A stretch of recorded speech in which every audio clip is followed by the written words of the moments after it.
हम प्रार्थना करें। शुरू करने के पहले क्रूस का चिन्ह पिता, पुत्र और पवित्र आत्मा के नाम पर आमीन। मैं जितने भी लोग देख रहे हैं उन सबके लिए प्रार्थना करता हूँ।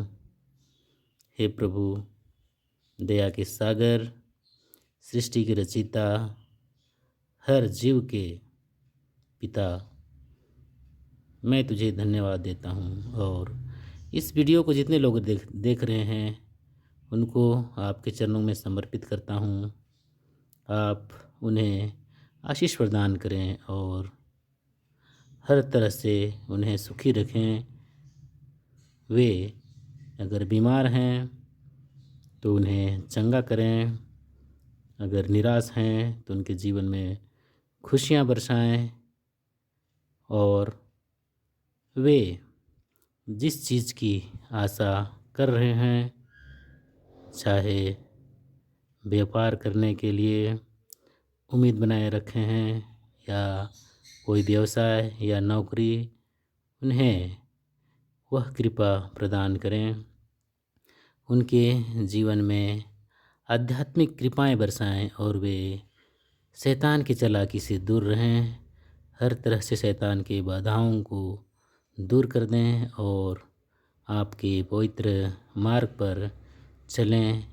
मैं यही प्रार्थना करता हूँ हमारे प्रभु यीशु ख्रीस्त के द्वारा, आमीन। आज का मेरा टॉपिक है ईश्वर की आत्मा की सच्चाई। परमेश्वर ने मनुष्य जाति में अपनी आत्मा को स्थापित किया है। क्या हम इस बात पर विश्वास करते हैं जब मृत्यु होती है तो ईश्वर का आत्मा मनुष्य से निकलकर परमेश्वर तक पहुंच जाता है? और यदि अपनी यदि हमने अपनी आत्मा को खो दिया है तो वह नरक दंड भोगने के लिए तैयार हो जाता है। जब शरीर से आत्मा निकलती है तो उसे पता होता है कि वह किस योग्य है। शरीर तो मिट्टी है और मिट्टी में मिल जाएगा। परमेश्वर ने स्वर्गदूतों की भी रचना की थी और कुछ दूतगण परमेश्वर के खिलाफ कार्य किए और उन्हें नरकदंड में डाला गया। उन स्वर्गदूतों की आत्मा भी परमेश्वर ने ही बनाई थी और अपनी आत्मा को उनमें डाला था। शायद परमेश्वर अपनी आत्मा का एक छोटा सा भाग मानव प्राण में डाल देता है। वह दो में से एक में विकास करता है, या वह अपने को परमेश्वर के मार्ग में चलाता है या उससे अलग। जैसा वह इस संसार में कर्म करता है वैसा फल पाने के लिए अपने को तैयार करता है। जब वह आत्मा निकलकर परमेश्वर के पास पहुंचता है तो वह सोचता है कि मैं जहाँ से गया था वहाँ पहुँच गया, वापस आ गया। जो आत्मा नरक दंड पाने के लिए जाता है वह भी वहाँ पहुंचकर यही कहता है कि मैं यहीं से गया था और यहीं वापस आ गया हूँ, अपना न्याय हो गया। ऐसा नहीं हो सकता कि मैं गया कहीं से था और पहुँच और कहीं गया। अभागा आत्मा भाग्यशाली कैसे हो सकता है? जो सोना है वह सोना ही रहेगा, मिट्टी कैसे बन सकता है? और वह अपने आप में संतुष्ट कर लेता है, लेकिन उसका दंड अनंत काल तक बना रहता है। वह सदा सदा दंड भोगने के लिए बंध जाता है। ये आत्मा नर्क में पहुंचकर अपनी शंका को पूर्ण करता है, अपनी भ्रम को दूर कर लेता है और अपना वास्तविक जगह में पहुंचकर स्थापित हो जाता है। उसी बात को उसे सत्य मानने में मजबूर हो जाता है कि वह नरक दंड का जीवन है, सॉरी कि वह नरकदंड का जीव है, आत्मा है। वह कैसे भी सोचे या अपने आप को बदलना चाहे तो भी वह अपना दंड को न तो कम कर सकता है और न उसे राहत मिल सकती है। इस दुनिया में जीते भर उसे भ्रम होता है कि वह परमेश्वर की संतान है या विरोधी है। इसी संशय में उसका जीवन यापन होता है, लेकिन इस समय वह परमेश्वर का राज्य को प्राप्त करने में ढिलाई करता है।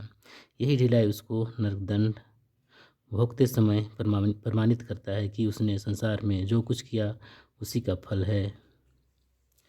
कई बार लोग अपने आप को बुरा बताते हैं, बेईमान की संज्ञा देते हैं, गुंडा की संज्ञा देते हैं। यह शैतान के स्वभाव को या उसकी तरह बनने के भाव को स्वीकार करता है। वह नहीं जानता, ना सोचता है कि वह परमेश्वर द्वारा सृष्ट जीव है। यही गलती उसके लिए परमेश्वर से अलग करने के लिए काफ़ी होता है। वह परमेश्वर के साथ संबंध बनाने में कोई दिलचस्पी अंदर से नहीं रखता। दिखावा तो ज़रूर करता है, लेकिन उससे उसके आंतरिक विकास नहीं होता और इस प्रकार ईश्वर के योग्य नहीं बन पाता। बाइबल पढ़ने से हमें परमेश्वर पर विश्वास बढ़ता है। उसमें लिखे वचनों के द्वारा हम जीवन प्राप्त करते हैं। बाइबल से अलग रहकर हम कोई भी आत्मिक विकास करने में समर्थ नहीं हो सकते। वही हमें स्वर्ग राज्य पहुंचाने में मदद कर सकता है। हमारी आत्मा को सुरक्षा प्रदान करने में बाइबल ही हमारी सहायक बन सकता है। नरक दंड पाने के बाद लगता है कि हम नरक के प्राणी हैं। स्वर्ग में पहुंचने के बाद लगता है कि हम स्वर्गीय प्राणी हैं। वह हमारी मान्यता बन जाती है। लेकिन बाइबल में सब स्पष्ट शब्दों में लिखा है। हमें परमेश्वर ने रचा है और सब कुछ अपने समान बनाया है। हम सभी ईश्वरीय जीवात्मा हैं। सबको परमेश्वर ने जो विश्वास करता है उसे अपनी संतति होने का अधिकार प्रदान किया है।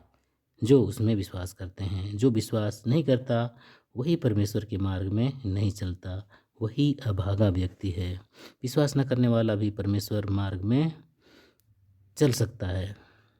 उसे नरक दंड को उसे विश्वास न करने वाला भी परमेश्वर के मार्ग में चल सकता है, लेकिन उसे नरक दंड से बचने के लिए बार बार विश्वास करने के लिए उसके मार्ग में चलने के लिए कोशिश करने की ज़रूरत है। कभी हार नहीं मानना चाहिए। एक बार ऐसी स्थिति आएगी कि उसे ज़्यादा कुछ कोशिश करने की ज़रूरत नहीं पड़ेगी और परमेश्वर उसको सहायता प्रदान